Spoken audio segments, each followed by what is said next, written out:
Coming up on STN Channel 2 News, it was a big day for a Connecticut basketball team that now call themselves national champions. We continue with sports as a U-Heart lacrosse player made history. STN2 reporter Nathan Shearer got to learn more about this important milestone. At the top of the show, a U-Heart student speaks out about a recent incident that involved a crash on the school's watch. More this evening here at STN Channel 2 News.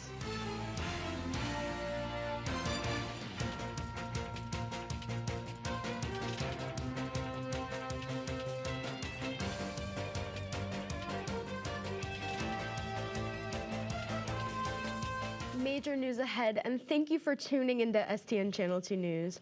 I'm Lindsay Binder. And I'm Kyle Levitt. Breaking news at the top of the evening, a teen girl was shot at 721 Park Street here in Hartford yesterday afternoon at 3:15.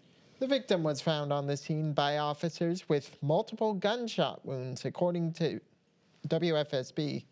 The injuries sustained are said to be non-life-threatening. STN will continue to keep you updated on the breaking story. We start with some saddening news as 6 people, 3 adults and 3 kids, lost their lives yesterday in a helicopter crash in the Hudson River.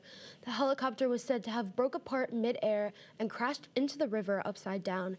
STN will continue to update you on this developing story. U-Heart student Eliani Martinez was involved in a rear-end collision on the U-Heart shopping shuttle. The shuttle driver was reportedly to be at fault for the crash. I was on the way to Target with one of my friends, and we were just going to go grocery shopping that day. The crash was the driver's fault. They rear-ended the car in front of us going approximately 40 miles per hour. And the driver claimed that the reason they crashed was that the sun got in his eyes. With the school, I'm experiencing trouble just getting the ambulance bill paid. When I went to the bursar's office, they said to go to health services, and then public safety said that I would be responsible for it. But then I had to continuously explain that I didn't call the ambulance on myself. Public safety called the ambulance on me, because they needed to come do neuro testing on me to make sure that I was okay. Since the accident, Martinez has had heightened sensitivity to light as well as head pain. Martinez had received temporary accommodations from the school following the crash, but is then struggling to resolve who should pay the fees. Fortunately, no major injuries were sustained from the accident. Hopefully, any medical expenses from the accident can be settled in a way that pleases everyone. This past Sunday, the UConn women's basketball team won the NCAA tournament against the formidable South Carolina Gamecocks. The Huskies won the game 82-59 with players like Sarah Strong and Azzy Fudd supporting the team, each individually scoring 24 points. Over the 4 quarters, when asked about the win, Captain Paige Bucker said, "It was a journey of resilience and of overcoming adversity. I wouldn't trade it for the world." A parade is scheduled for this Sunday at 1 p.m. with a route starting at the State Capitol building and traveling through the main streets of downtown Hartford. And now we're going to start sports a little early this week with Ryan Lewis. Lewis, take us through what's going on with sports. Just excited to be here in B Block. Not as excited as the Husky fans, I'm sure. Glad to see Paige Buchers get one. As last month, though, the women's lacrosse team had some history made when one player reached the 100-point mark in her career, marking the first time this has happened for the team. I think the transition had kind of a sad impact on our team, especially more than the rest of the teams. Lacrosse got hit hard for men's and women's, but I think just bringing in so many new people and new underclassmen that really love to play and love to be on the team really made a huge difference. Women's lacrosse has been through a lot of struggles in previous seasons. This season has been different with success.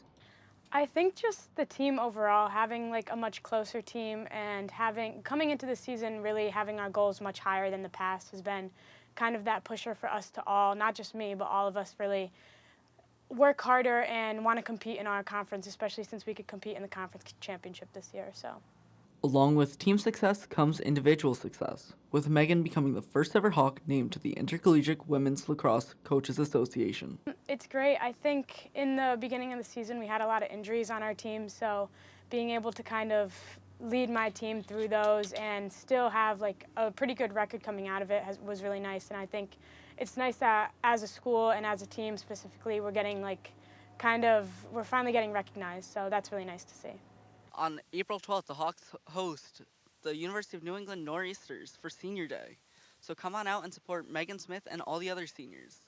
This has been Nathan Shearer with STN Channel 2 News. Women's lacrosse hosts UNE on Saturday. We hope to see you there. We stick with sports after the break as the Hartford lacrosse teams take a road trip to Nichols College, looking to bring down the Bison. Then, after 31 years, an NHL record is passed from one legend to another. Find out how it happened. And finally, we take a look at the highs and lows of the NCAA tournament from past and present. All of this and more next on SCN Channel 2 Sports.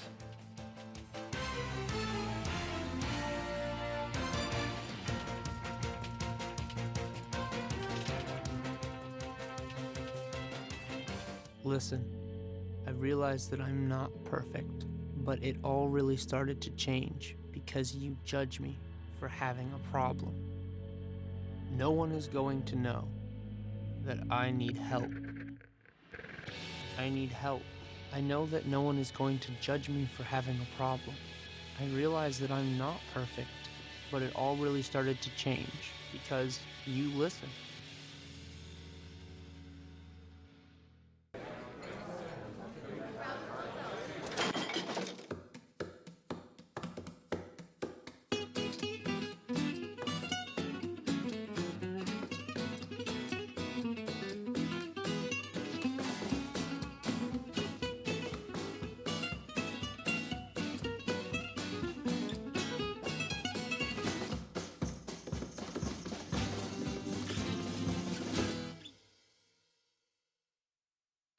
So there you are, shuffling through a stack of resumes and you come to mine. This is it, first impression, my way in. But can my resume show you how I truly stand out?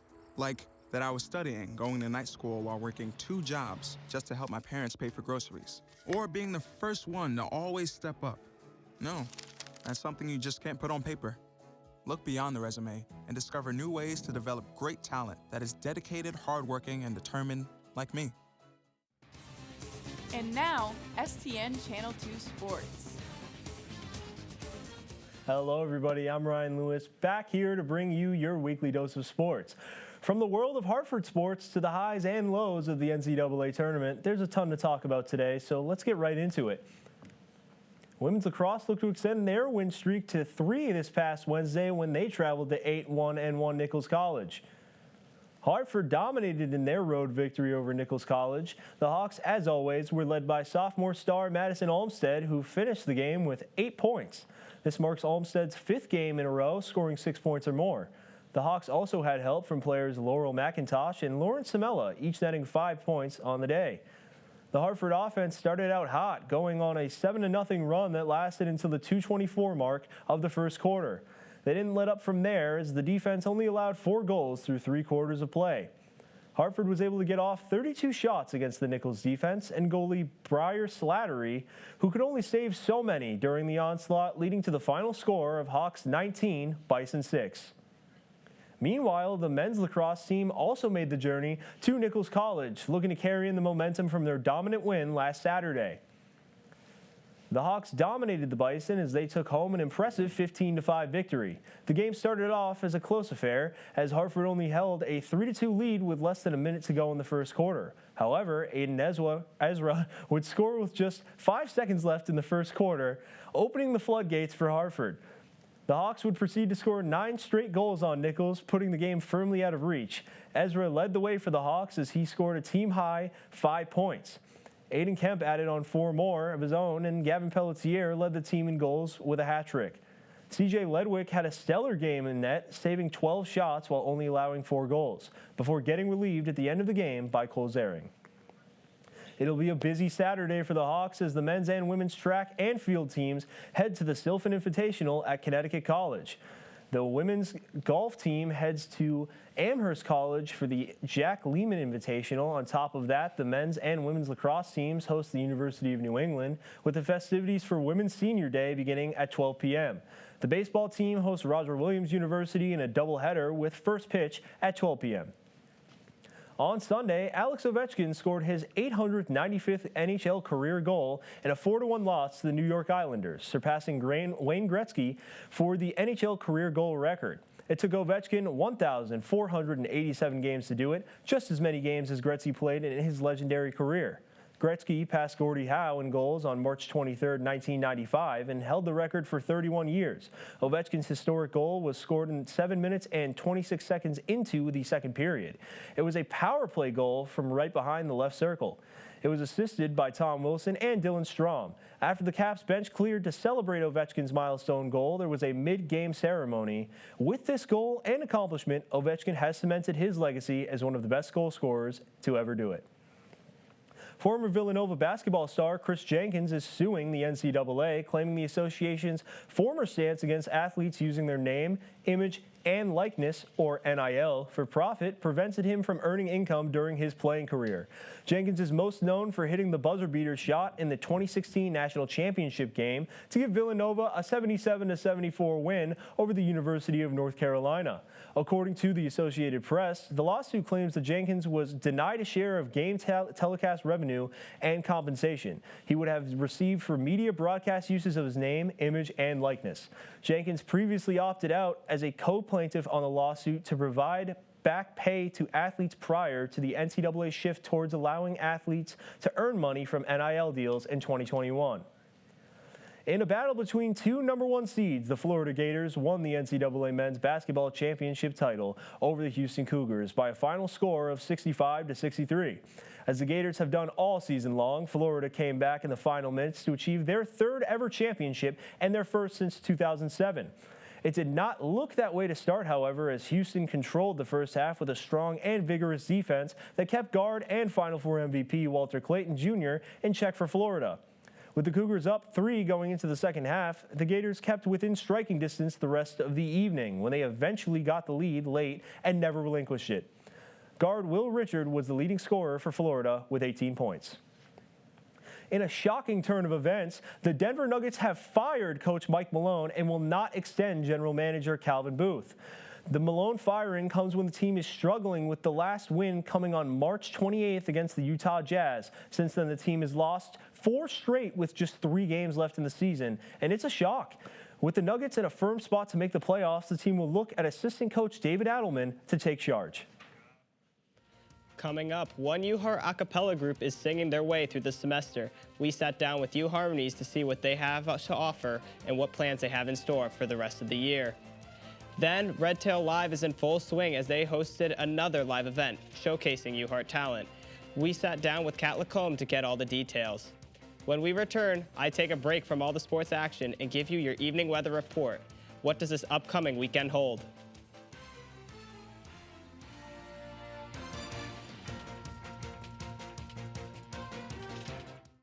For all the papas out there, let's stop what we're doing and take a moment to be with our kids.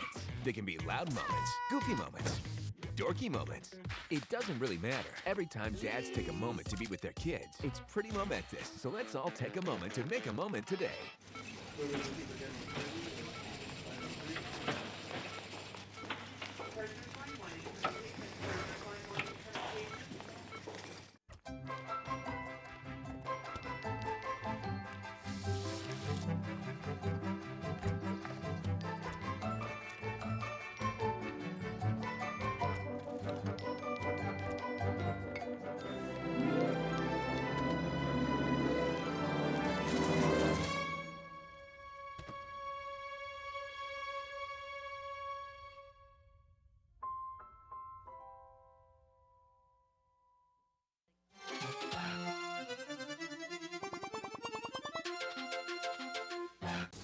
Oh, emojis! I thought the conversation just got dumber. Ugh, internet trolls, just ignore them. I like you just the way you are. I believe in you! She's a hugger. Give her a squeeze. Help up the hand. Ah, there you go. Thanks, mate. You're killing it, Zane! Here's your upcoming weekend weather on STN Channel 2. Thank you for returning. I'm Frank Ramos, here to give you your weather forecast. The weather has for sure thrown a couple curveballs this week, as weather continues to be up and down. Let's see what it looks like outside right now. A bit of an overcast tonight. There's a little bit of puddles here and there on the grass, but overall the sidewalk seems to have dried out from yesterday's showers. It's a little bit windy, as you can see on the flagpole up there, but overall it's been better weather than it has been the last couple days. Let's take a look at the highs and lows. As you can see, for the Friday's lows, we have the University of Hartford at 37, Boston at 37, and up in Stowe it drops down to 32. Let's look at the highs. The highs for Saturday include 41 at the University of Hartford, 42 in Boston, 42 in Concord, and Stowe getting up to 48. Let's look at the lows. UHart was going to be dropping down to about 38 degrees, Boston following suit, Concord over there at 36 degrees, and Stowe is 34 degrees. Looking at Sunday's highs, UHart getting up to 53, Boston maxing out at 45, Concord up to 50, and Stowe up to 53. Looking at the lows, University of Hartford is going to be dropping down to 41 degrees, Boston down to 43, Concord at 34, and Stowe dropping down to 35. Looking at the 7-day forecast, it's supposed to be a little bit up and down throughout the week, with the lows dropping down to about 37, 38 on Friday and Saturday, and a bit of showers expected Saturday and Sunday, but getting up there Monday, Tuesday, 66. So make sure you bring an umbrella with you for the showers and wear layers to shed off as the temperature rises up throughout the week. Thank you so much, Frank. We really appreciate you being here. This was your first time doing weather, right? Yeah, it was. Oh my gosh, you did amazing. Thank you so much for being here with us today. Thank you, guys. Thank you. Treble a cappella group U Harmonies is one of 4 a cappella groups on campus. Learn what makes them special and the impact that making a cappella music has had on the members. Sophia Dallas has the story. When describing their experiences in U Harmonies, the members speak fondly of the positive environment that the group offers, especially being in an all-female space. I love being an all-female a cappella group because it's just so supportive. I have this group of girls that I can come to at the end of a long day. We can have fun together, no problems. I was a Girl Scout growing up, so I love to just surround myself with awesome women. U Harmonies members also love making a cappella music because of its accessibility and openness to everybody on campus, not just Hart students. Singing is definitely the most accessible form of making music because, I mean, everybody's born with a voice box, right? I love a cappella here because you can make music with anyone who is not in the Hart School throughout the whole campus, and we get to bring music to people who do not live in the Hart School all the time. So it's super cool to go and do that outreach. The girls have big plans for the future of the group and its growth. Right now, we're working on more arrangements that don't have a solo, which works on our blend together so we all sound like one voice, which is really cool. My big plans for next year is to just continue building our group at an upward climb of awesome people that just really want to make some fun music together, and then we can go out and do awesome, crazy songs. To catch more harmonies from the only all-treble a cappella group on campus, make sure to follow their Instagram at UHarmonies and catch their upcoming concerts. For STN Channel 2 News, I'm Sophia Dellis. To hear more harmonies from the only all-treble a cappella group on campus, make sure to follow their Instagram at UHarmonies and attend their concert on April 27th in Wild Auditorium at 3 p.m. Reporter Jesse Cepeda spoke with Kat Lacombe to unveil the highlights of this past Red Tail Live event and what the future holds for this organization. Kat Lacombe describes what Red Tail Records is and its main activity. Red Tail Records is an organization on campus run by students and for students trying to make live music more accessible. And we throw at least one show a month right here on campus free to students to try and make live music more accessible. Lacombe recounts the artists that were present during the event and highlights their performing uniqueness. We started off with C. Day Couture, who is an indie rock artist. She's one of the few artists that we have that actually has music out. The second artist was actually myself. I got to perform, which was really awesome. After that, we had Mars May, or Olivia Martinez. She is more of a grunge alternative rock artist. We closed with Maggie Tenters. She does a lot of the pop music, so she had some Olivia Rodrigo covers in there. I looked into if there was a reason for partnering with those vendors and why the public only got to see female artists. We tried to target organizations and clubs run by women because Red Tail Live took place during Women's History Month this year. We also featured only female artists for that lineup on purpose as well. She mentions the impact that she expects Red Tail to have beyond campus. I can only hope that Red Tail is able to be a name that is known outside of the university. I hope that students can come to the university as freshmen already knowing about us and wanting to apply when they get here. You may expect more musical live events from Red Tail Records to come. This has been Jesse Cepeda for STN Channel 2 News. To learn more about this organization, please visit their Instagram page at Red Tail Records. Coming up, dire wolves have been resurrected. Learn about how this has happened and what concerns there are about environmental consequences. An eventful night turned bad. A nightclub in the Dominican Republic saw a destructive collapse that left a number of partygoers injured. Then, when we return, Lindsay here got a chance to sit down with a local hardcore band that talked about why they're the next big thing. Don't touch that dial.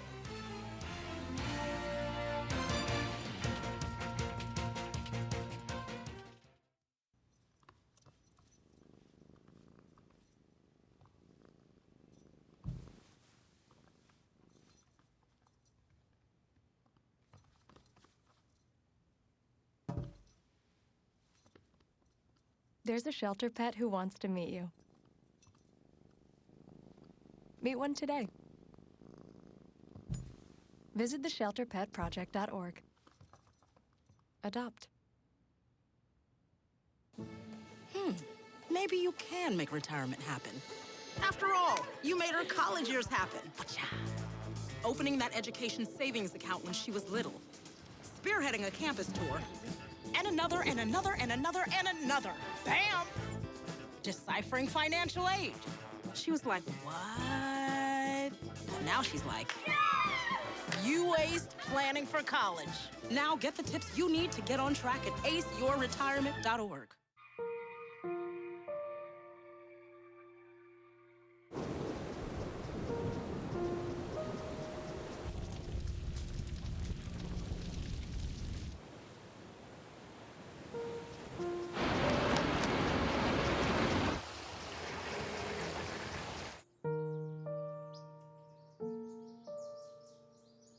Don't wait. Communicate.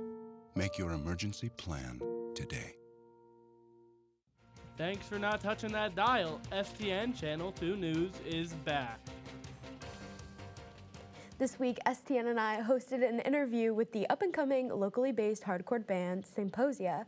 I have the story for us. Symposia has been around the Connecticut scene for a year and a half, but continue to grow popular for their unique sound and their effective creative process.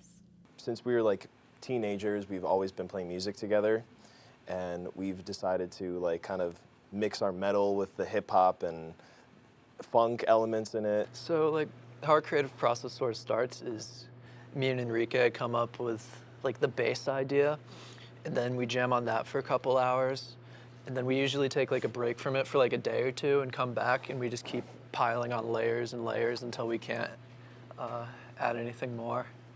The band recently announced that they would be taking a break from playing shows, but offered insight as to why. We want to reach more people. We want to get our merchandise correct. We want to get better on our social media game, our Facebook or YouTube, and just write better music. We've been doing shows quite a lot, and writing while doing shows is just like, it takes a toll on us sometimes. One of the reasons the band says they work so well together is because of their brotherhood. These guys are like my best friends, so it's just fun doing something that we all like doing, which is just making music and just having a good time. So, I mean, when we all work in the studio together and we're all like just the cogs in our brain are wiring, and we're on like a roll. It's like a brotherhood. It's like siblings. We get mad, you fight. At the end of the day, you want to hang out, you want to write, you want to jam. Like. Symposia and their upcoming live shows, you can visit their Instagram at Symposia Official. Their music is also available on all platforms. The stock market is bouncing back today as President Trump has walked back the worldwide tariffs for 90 days. The SP 500 saw its third biggest jump in history by 9%. The last time this happened was in World War II. The Dow Jones Industrial Average also saw a record-breaking surge, gaining 247. This percentage advantage has not been seen since March of 2020. Trump's pause affected most countries, but not all, and doesn't seem to be the end to this trade war. The 90-day extension didn't stop the U.S.'s existing 10% tariff on the rest of the world and didn't apply at all to China. In response for their 84% retaliatory tariff on the U.S., China's initial 104% tariff was raised to 145%. Despite the increased tariff, the Chinese stock market still finished on the green on Wednesday. This morning, China's President Xi Jinping commented on the raised tariff and said that China is not afraid and raised their tariff on the U.S. to 125%. The EU and Spain have also reached out to China to build a closer trade tie with the country. Following the ongoing tariff disputes, Vice President J.D. Vance has sparked more divide by calling citizens of China peasants. This has caused outrage between Chinese officials as he stated, "We borrow money from Chinese peasants to buy the things those Chinese peasants manufacture." This comment had spread throughout the Chinese web. Officials are now calling for Vance to apologize for his statement. Vance's office has yet to comment. An animal that has been extinct since the Ice Age has been brought back to life. A Dallas-based biotech company called Colossal has resurrected the dire wolf, a species of wolf that was made popular by the hit TV show Game of Thrones. This was done by mixing dire wolf DNA with a gray wolf. They plan on reviving more animals like the woolly mammoth. Some conservationists believe that the wolves should be placed in their natural habitats, while some feel that there will be environmental consequences if they were released into the wild. On Tuesday, a nightclub in the Dominican Republic suffered tragedy when the roof collapsed, killing at least 221 people and at least 100 trapped underneath the rubble. The collapse occurred at 1 a.m. local time in the Jet Set nightclub in Santo Domingo. At least 300 people were inside the venue at the time of the disaster, and at least 146 people have been pulled out of the debris alive, according to Juan Manuel Mendez, director of the Emergency Operations Center. Moments before the collapse, attendees noticed something had fallen in the back of the club, and soon after, the lights began to fall from the ceiling, followed by the full collapse of the roof. Well, unfortunately, that is a sad end to our show, but I would like to promote the fact that my band is playing a show tomorrow at 3 p.m. at Conover. Everybody's welcome. It is free. Please be there. We've been working very hard on it. You gonna go? You gonna go, Lewis? You gonna? I will definitely check it out. I will definitely be there. Thank you. Thank you. Thanks for pretending to care, you guys. It means a lot to me. Any fun weekend plans for you guys? Not really. I'm trying to get some rest and relaxation in. I might do some research on the dire wolf, though. How cool is that? Yeah. It's unbelievable. Talking about bringing back the woolly mammoth and everything, it's just, I don't know, it's very intriguing to me. Again, I don't think we should release them out anywhere, though. Don't need a Jurassic Park situation. Yeah, Jurassic Park is not what we need right now. No. There is so much other stuff going on. It's been a big topic in the office, too. I think every time I came in to work on something this week, somebody was talking about the dire wolf. I feel like it's hard to get away from it. Also, shout out to Frank doing weather today. Frank, thank you Nicely for being done, here with man. us. Thank you for having me, as always. Yes, Frank, you do sports, right? I do sports. How'd you get roped into this? Great question that I don't think I'll ever know the answer to, but hey, I'm happy to be here. Fair enough, fair enough. We're very glad you're here. Anything else everybody's doing this weekend? Anything fun? I'm interviewing people for my documentary project. Very nice, very nice. Well, that is our show for everybody tonight. We hope you enjoyed it. I guess good night. I'm Lindsay Binder. And I'm Kyle Lavin. This has been STN Channel 2 News.